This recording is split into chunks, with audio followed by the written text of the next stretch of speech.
You're watching the Wellness Hour, news that makes you healthier. I'm Randy Alvarez. Today's topic, what you need to know about taking care of the health of your mouth and your immune system. In light of the coronavirus, we invited Virginia's top dentist, Dr. Jamie LaViola, to discuss what you need to know about keeping your mouth clean. They're as clean as possible. With us, we have Dr. LaViola. Dr. LaViola, welcome to the program. Pleasure to be here. Before we get into today's topic, for people that don't know your practice, who is your typical patient or was your typical patient before the coronavirus? So Randy, prior to the coronavirus, I wouldn't say we have a typical patient, but they generally fall into three categories.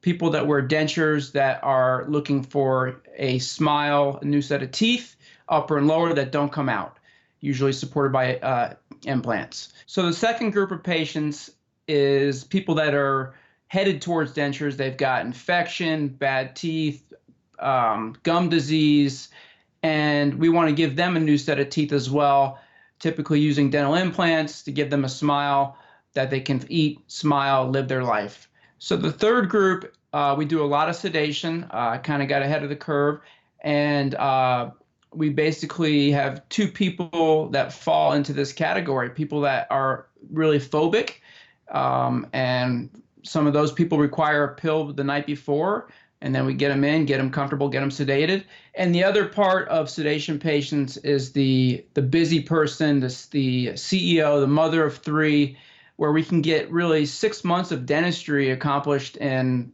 literally one visit.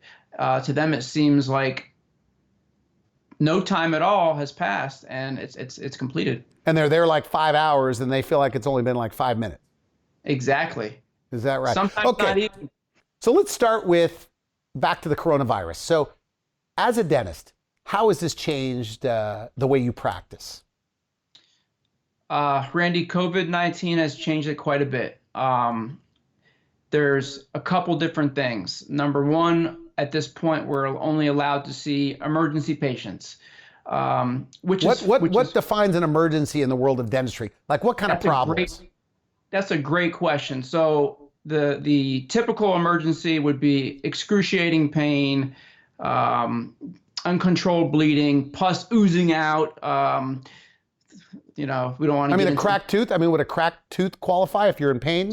Yes, it can. Yes, it can. So pain, of course, as we know, with people is relative. Some people's perception of pain is different than others. So that's why we have a great solution, which is a virtual dental consult where I can meet you face to face. We can talk about online. Online, we have different platforms, and it's fantastic because it gives me the ability to kind of meet you face to face, go over what's going on, and see if we can get you into the practice, and if not, what can we do to help you at home? And also, we gotta be cognizant and aware that if you have family members that maybe are at risk. So that's really important to me to analyze all these things. Hey, tell me this. So what did you do as a dentist? I mean, if you could give us a brief overview, what have dentists always done to keep their offices as germ-free as possible?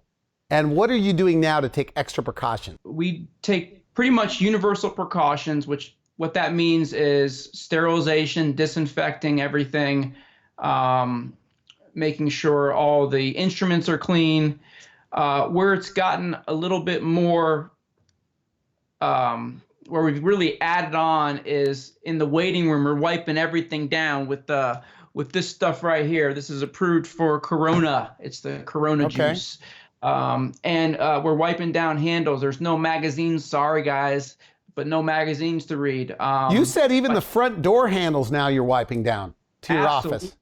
Because you never know if someone is a carrier, they could be completely healthy and it could pass on to somebody else. So we're wiping down everything.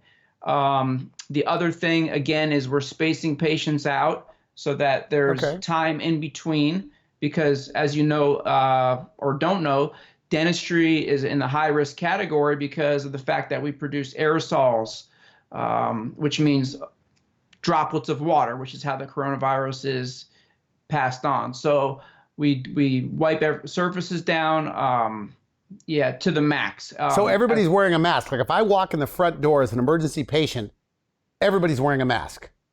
So everyone up front is wearing a mask. In the back, if it's something that I don't have to pull out the handpiece or the something that's going to create water droplets, I'm wearing a mask. And then if I have to do an actual procedure, just because I got to protect my team, we're on the front line. That's very important to me, to keep their jobs, and they're on the front line. And so they're wearing ventilators. That's something like this. It's a N90 ventilator. It's more protection.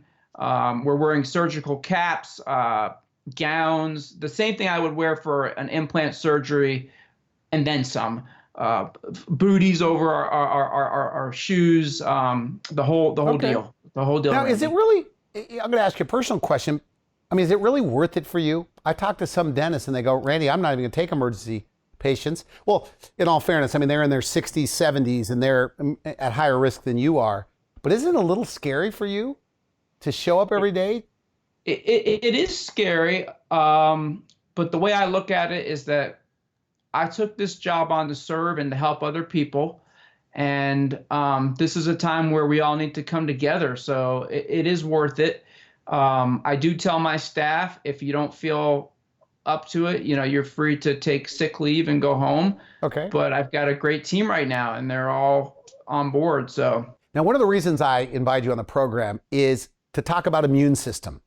I have medical doctors on the show, and of course at the American Academy of Anti-Aging Medicine and Functional Medicine, they all now agree that if you have a bacterial infection in your mouth, bleeding gums, loose teeth, things like that, that this affects your immune system. Your body has to fight this bacterial infection, takes away from its energy to fight the coronavirus if that's the case, or it affects your immunity. Can you tell me your thoughts on if you have these bad bugs in your mouth or this bacterial infection in your mouth, and what can we do both in your office and at home care to get rid of it? There's a lot to that question, Randy, but let me make it simple.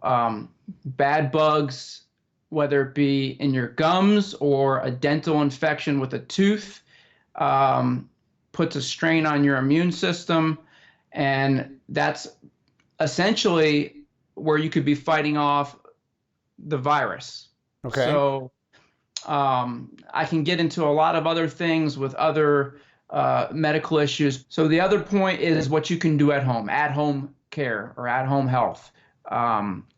There are rinses that you can get, and I'll put more information up on my website about brands, but essentially the one thing I do recommend if you're going to go out right today and get one is that you do one that's alcohol free. But isn't the alcohol what's killing the bad bugs? So alcohol can help do that, but it also creates a more acidic environment, which can be detrimental to your teeth because the bugs that cause cavities thrive in that environment.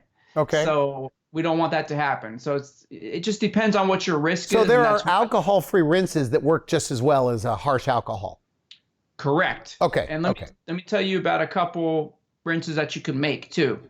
Oh, really? So you can do a 50% hydrogen peroxide, just that brown bottle, with water, and the other. Just gargle with it. Just gargle with it for 30 to 60 seconds. Okay. Excellent rinse. In fact, we use that at the office to do a pre-rinse before we have to do any procedures to reduce the bacterial and the viral load, anything that's bad. Okay. And it doesn't kill. Now, hydrogen peroxide, just for a moment, you could put it in your water pick as well? You can. The only concern I have about water picks, I don't have any knowledge about this, is maybe it creates aerosols for family members. If you live at home, I'm good point. Okay. Yeah, I'm not too concerned about it, which I'll talk about that. Well, let me talk about that now.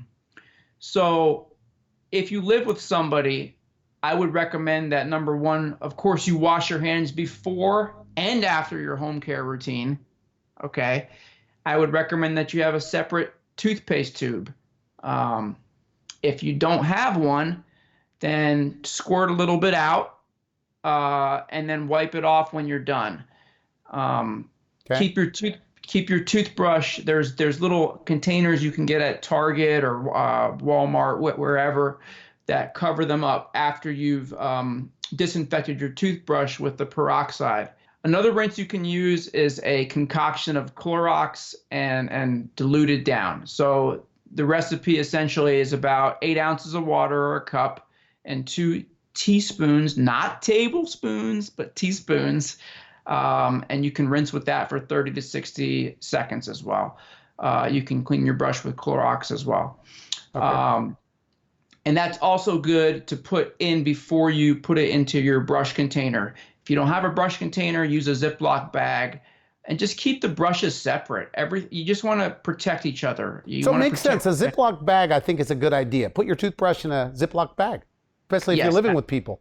Absolutely. Okay. And the same thing with floss containers. If you can get 2 separate floss containers, it's just to really minimize exposure. So Okay. I will tell you a funny story. So I did read an article about how you could microwave your toothbrush. So about 3 days ago, I did a test, and they say put the brush in the microwave at full strength for 5 minutes. And it was a little bit wet, so I came downstairs, and the whole thing was melted, dark. The whole head of the brush was gone. And my son's laughing at me. It was. So it sounds like about a minute would do, though, right? Yeah, probably. And if it's dry, I did another test. I did a brush right out of the package that was completely dry, and it was fine. It just kind of smelled kind of bad. And please do not put any electronic toothbrushes, metal components, anything like that in the microwave. So I'm not really recommending the microwave. I think the rinses is sufficient to disinfect your brushes at home. Now, right now, you're only taking emergency patients, right? And not all dentists are taking emergency patients. Are people traveling distances to see you? So they start with a virtual consult. They meet you online. Is this pretty much how you want it to go? They meet you online, or they call your office. How do you want it to be? Okay. So, I mean, if they call me, I had a gentleman last week that called me that was in excruciating pain and said he had a tooth that he'd been trying to have treated for about 6 months. So he wasn't from my practice. So at that point, we went through our screening process. There's a specific screening process for COVID-19 to make sure as far as exposure. And do you take their temperature when they come in? I do take their temperature, especially. I mean, we take it regularly, but I'll take it multiple times if there's any sniffles or anything, and they tell me there's allergies. But again, there's a whole flow chart from the ADA that I have to follow. All right. And I really try to stick to that. So he came in, his tooth needed to be extracted, and we just went ahead and did it because he cleared all the tests. And yes, of course, we're taking on risk, but we believe that the risk that we took on was beneficial to him. So I can't even tell you how happy I was to actually help somebody and work on a patient. Because it had been a couple days since, I'm used to seeing patients a lot or doing a long case of sedation, implants, but it was just good just to help somebody. So for that person, you extracted their tooth. So when the stay-at-home order is over and they open up things again, is that when you suggest that they come back and get a dental implant to fill that spot? Well, it depends, Randy. Each patient is different, and the situation is different. For this patient, because he was a candidate, it didn't make sense to bring him back, and I'm not creating any more aerosols or water droplets by what I was doing, so I put the implant in at that time. Oh, okay, okay. But I don't always do that. We're not doing, implants just for missing teeth. To give somebody a new smile or new teeth at this point. But in that case, it made sense. So with him, the reason we did that is because, again, we're not creating any additional risk at this point in time. He needs a tooth in the back to chew on. And we may have shortened the time span from 12 months to 4 months. Okay. It made a difference. I got to ask you this. What is this one-shop smile you do? It's in my notes. So One Shot Smile. I came up with the name because I'm a huge basketball fan. But what it is essentially is when someone is headed towards dentures or in dentures, we place implants, do what we need to do to the bone to get it healthy, and give them teeth that day. Now, what about the person that chips a front tooth? And let's just suppose this person is a business person and a veneer falls off or they crack a front tooth. They can't do Zoom meetings. They can't do sales meetings on Skype if they're missing a front tooth. Is that an emergency, and would you take that person? Right now, it's not an emergency, Randy, and I can't do it, and I won't do it. I don't want that person getting in their car. We're telling them to practice social distancing, so it's not something that I can do, nor will I do. And they can get on the Zoom conference or the virtual dental consult with me, and maybe I can give some tips on how to handle it, but that's about it. Back to the earlier conversation we had about a bacterial infection in your mouth causing bleeding gums, bad breath, loose teeth. This bacterial infection, maybe it's gum disease. So when Virginia opens back up, whether it's 8 weeks or 12 weeks, why is it important to go to a qualified dentist to clean that up? Give us a recap. You mentioned a little bit earlier, but tell us why. It's very simple. When the quarantine or the COVID-19 in Virginia opens up and we're allowed to go out, you got to get this taken care of. So if you have bleeding gums, you treat that in a way as an emergency. It's a bacterial infection. Absolutely. You're either going to lose teeth, and essentially any type of bacteria that's in your mouth. It's like an open. It's an open area for bacteria to get into your bloodstream and affect multiple things. So you really have to get it fixed. So if you have bleeding gums when you floss, just a little bit of blood, not good? No, it's not a good thing. And that's when you got to get to a qualified dentist, get this thing under control, and practice your home care. And let me give you an analogy, a basketball analogy. The easiest shot, the most predictable shot is a layup or a dunk. And it's the easiest thing in my field is taking care of yourself at home and coming in for your visits to take care of the bacteria. It prevents so much other things that can happen. Now, I've talked to a lot of medical doctors and a lot of periodontists and things like that, and we've had discussions about this. But if you have bleeding gums, whatever you inhale, if there's germs, whatever, if you're eating things, there's bacteria, those bleeding gums, it goes into your bloodstream and there's an immune response. Is that correct? Absolutely. Is that true? Absolutely. In fact, I just read a study of how it could affect your respiratory system. So the good news is that we have the opportunity now. Take the home care advice that I've given you, whatever you can do at home, and then when we have the opportunity to get to a qualified dentist, take care of it. So in Virginia, when the bars and restaurants, when you get the order that everything's open again, do you anticipate, and we're short on time here, but do you anticipate, and do your dental buddies, when you guys talk about the silly things you guys probably talk about together, I'm joking, but when you talk, do you anticipate being very busy, like people all coming in? I actually do anticipate being very busy. Will I be? I don't know. Maybe the bars will be busier, but I need to be busy so that we can get this taken care of. Because people are afraid of going to the dentist to begin with, right? And so when things open back up, bars, restaurants open, they're probably going to be leery or a little bit afraid to even go to the dentist. So what can you do to ease their fears? At the beginning, you said you're trying to be cleaner than ever, wiping everything down, wearing masks. So we're going to probably stick to that protocol for a while until told otherwise. But we follow those precautions anyways, and the sedation piece. If you're someone that's dental phobic, we can help you there, and just also talking through the virtual dental consult, we can discuss some things and what your fears are and how I can help you with those things.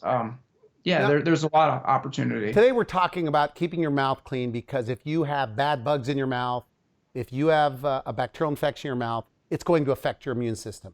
And especially if you have bleeding gums, whatever you eat, whatever you take in is going to leak into your bloodstream, which has an immune response. Which brings me to the next question, root canals. That if people have a root canal, a failed root canal. That means the tooth is already dead. The root canal kind of prolongs it. It's patchwork.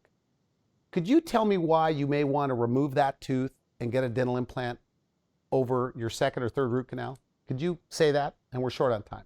Well, second and third root canal, I don't even talk about. Okay. The reason is because the tooth is dead. Typically, there's bacteria that is lingering in the bone. And by removing that, we get rid of the bacteria and we can give you another, basically a third set of teeth or a third tooth, and give that back to you. You're excited about a new thing you're doing. Tell me about it. I'm very excited. So the idea came up about probably last September. The timing happened to be helpful. It's called Virtual Dental Consult. And what it allows me to do is to meet you on the TV. You don't even have to come in to meet me. And we can talk about what type of anxiety you have about coming to the dentist. We can talk about what your personal goals are, how you want to get a new set of teeth. If you have an emergency or a cracked tooth, how do we handle it? We can talk about dental implants, really anything. And it's just really special because we can sit face to face, kind of like this, and discuss whatever needs to be discussed. So they're online, they do it on their computer, they get to meet you first. And so I guess the coronavirus and the rules kind of forced you into it. Do you think when it's all over, bars and restaurants are open, that this may be a new way of life for you? I think it definitely is going to be a new life. Again, it was something I had planned to do before because sometimes people don't come in because they're short on time and they're coming from an hour and a half away. So before they come into my office, I can meet them, make sure they like me. We're a good fit. And the other part of it is the fear part. A lot of people are afraid to even walk through the door. So if they meet me first, and sometimes I'll have my team member on there as well, one of the assistants that's going to help collect information once they come into the office. They get to meet them as well. We just did one the other day. A police officer, she's not able to come in, but she said, I'm coming to you, when this is all said and done, when the bars open up. All right, with that, now so if somebody wants a virtual consult to save them a trip to go to your office, they contact your office or they could go to their website and sign up? What do you prefer? Yes. Either way is fine. If you go to the website, it will ask you for some basic information, and then we'll call you and we'll set it up. Right now, we're controlling the schedule because we don't have the technology just yet to do scheduling online, where you schedule. But you call us, we schedule it. We do about a 15 to 20-minute conversation. Myself or my assistant is writing down notes so we know exactly what's going on. And again, you get to meet me. If you don't like my face, go somewhere else. Who's not going to like your face? I don't know. I mean, plenty of people. There's always something. So but this is nice because nobody likes going to the dentist. So this kind of lowers that barrier a little bit, inches them a little bit more. Less excuses now why they should talk to a dentist. So we are out of time. But look, you knew you were going to come on this program today. What haven't we talked about that you'd like to talk about or emphasize more?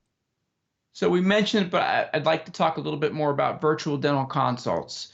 And the reason that's important is get on our website so we can get you set up. Why? Because if you have an emergency, I can explain to you whether or not it's one we can bring you in for. If you're nervous or have anxiety, maybe I can reduce that, which will also in turn help with your immune system, less anxiety, reduced cortisol, better immune system response to fight off the other stuff. And then going forward, if you're somebody who wants to get a new set of teeth, we can talk about that. We can plan for the future. This is going to end, and good. It's a time for change, and to make positive changes. So get on there and we can talk. All right. Well, Dr. LaViola, always a pleasure to have the program. So do you have somebody answering your phones? I mean, if they call your office for one of these emergency consultations virtually online, you can do that. And of course, if some people aren't tech savvy, you could do a telephone call as well. Correct. We've got multiple types of technology, multiple platforms. We can do FaceTime. We can do a phone call. In fact, we do text that go through the office. So whatever is necessary, really, that I can get the information to you to handle your anxiety, answer your questions, or set up an appointment if necessary. And, one last thing about this whole COVID-19 crisis or pandemic that we're in is it's going to come to an end. And right now we have the gift of time. We have the gift of being with our family. And on a personal note, my family, I was supposed to be on spring break with my son, go see my dad. He has rheumatoid arthritis and a heart valve replacement, so I can't. But what I can do is spend time with my son. So we're going to go camp in the backyard. You're going to camp in the backyard? Is that what you said? We're gonna just there's all kinds of things you can do. Go for a walk. I just looked at it. It's 66 degrees in Virginia right now. It's beautiful out. Exercise, eat well. I'm not perfect, but I've been avoiding the gluten. I got my super green juice. Eat your veggies. Good for you. It's a time to get healthy. Just get healthy. All right. Well, Dr. LaViola, thanks for coming on the program. Great stuff. Thank you so much. You've been watching The Wellness Hour. I'm Randy Alvarez. I wish you good health. I am a big believer in that nobody should wear loose dentures. Get the implants. I mean, you don't have to worry about it. You don't have to think about it. There's no adjustments that need to happen, because even with dentures, you're constantly getting them adjusted to get them to fit snugly again. And this way, they're bolted in your head. They're not coming out, and you're not bouncing around. And it's just totally worth the money, because now my teeth are set. I don't have to worry about them. I don't have to think about them. It's just natural teeth. Only I bought them. Before I got my teeth, you would never have caught me being filmed like this. And now that I have my teeth, I can't stop smiling. I'm totally satisfied with it. I would recommend that you at least look into it and find out if it's for you. And if it is, you won't regret it. That silly is solid money spent. I would not change the decision. It was the right money at the right time for what I needed to accomplish. Packaging the financing to make it happen was key. Beyond that, that's the nature of a good investment. And the teeth, they're a great investment. It's definitely well worth the money. You can't really put a price on confidence and feeling like the best version of yourself. I just would recommend Dr. LaViola to anybody, because he's very kind, very nice, very patient, and he had a lot of work to do with me. Even though I'm a good patient, he doesn't get that.